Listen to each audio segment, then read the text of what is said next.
मुख्यमंत्री ठाकुर सुखविंदर सिंह सुक्खू ने आज शिमला में वर्ष 2024-25 के लिए विधायकों की प्राथमिकताएं निर्धारित करने के लिए आयोजित बैठक की अध्यक्षता की।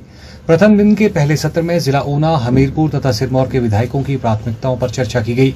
मुख्यमंत्री ने कहा कि सरकार द्वारा वार्षिक योजना 2024-25 का आकार 9,990 करोड़ रुपए प्रस्तावित किया गया है। उन्होंने कहा कि इस बैठक में होने वाली चर्चा से हमें प्रदेश में विकास की दिशा तय करने के लिए बहुमूल्य सुझाव प्राप्त होंगे।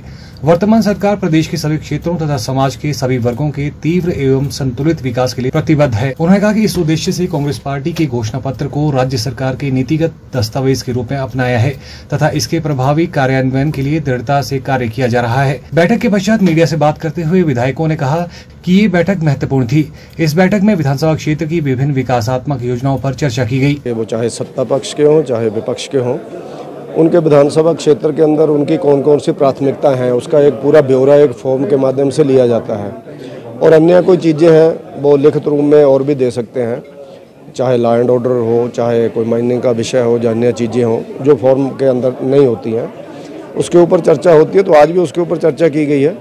इन मीटिंग्स का एक लाभ रहता है कि सभी अधिकारी वहाँ बैठे होते हैं, विभाग के मुखिया वहाँ बैठे होते हैं, सेक्रेटरी, प्रिंसिपल सेक्रेटरी बैठे होते हैं, तो उसके कारण सबके ध्यान में चीज़ें आ जाती हैं और पूरे साल भर का जो खाका है वो गवर्नमेंट के पास जमा हो जाता है। उसके बाद गवर्नमेंट उसके ऊपर काम करती है। तो उसी कड़ी में आज जो मीटिंग हुई है तो हम लोगों ने अपनी ओर से जो माननीय विधायक आए थे उन सब लोगों ने अपना जो सारा भर करके फॉर्म था वो जमा करवाया है। अब आगे देखते हैं गवर्नमेंट उस पर कैसे कदम उठाती है। नहीं, उसमें ऐसा है कि हर साल जो मीटिंग्स होती हैं कुछ चीज़ जो उसमें निकल जाती हैं, कुछ चीज़ें रह जाती हैं और उसके माध्यम से अभी गवर्नमेंट पे यही हमने बात की है कि जो पहले हमने दिया उसके ऊपर भी कार्रवाई हो, जो नई प्राथमिकताएं हमने दी हैं उसके ऊपर भी संज्ञान लेकर के उसके ऊपर भी गवर्नमेंट कोई ना कोई कार्रवाई करे।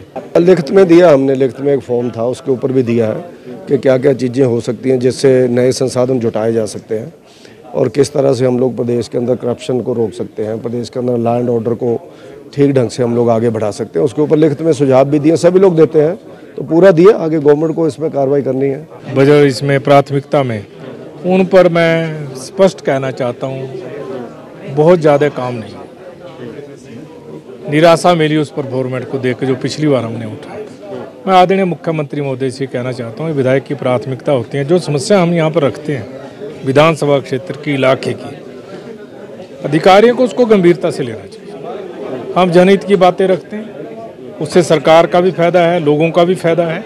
बहुत ऐसी समस्या हम रखते हैं। मैं आदरणीय मुख्यमंत्री से फिर कहना चाहता हूं उनको प्राथमिकता भी दी जाए, गंभीरता से लिया जाए, उनका समाधान किया। ठीक बस चलानी है आपने, उसको डाल सकते हैं, वो जो भी आप प्राथमिकता तय करेंगे वही प्राथमिकता डलेगी। देखिए, हर वर्ष की भांति जो है ये विधायक की बैठकें होती हैं जब प्राथमिकता के आधार पर जो हमारी ग्रामीण क्षेत्र के विधायक के जो हमारा विधानसभा क्षेत्र है उसकी विभिन्न समस्याओं के बारे में यहाँ पे उसको चर्चा की जाती है और जो हमारी परंपरागत तरीके से जो स्कीमें डालनी होती हैं नाबार्ड के माध्यम से या अन्य मदों में, उनकी यहाँ पर रूपरेखा रखी जाती है। तो आज रखी है हमने भी अपने विधानसभा क्षेत्र की। उसमें सड़कों की है, पीने के पानी की है, आवारा पशुओं को लेकर है, तो बहुत सारे मुद्दे हैं, टूरिज्म को लेके है जो हमने रखी है अपनी समस्याएं। जैसे बजट आएगा उसमें पूरा किया जाएगा। फॉर्मेट में बदलाव किया गया है और वो आने वाले समय के लिए सही रहेगा, क्योंकि होता क्या है कि जैसे बहुत सारी डिमांड्स हम डाल देते थे पहले, फिर वो उसमें जो है एक दो ही तो होती हैं सारी मैच्योर, तो अभी उसमें थोड़ा बदलाव किया है फॉर्मेट में। तो मैं समझता हूँ कि अच्छा है और इससे पारदर्शिता भी रहेगी और काम के प्रति भी गंभीरता भी रहेगी।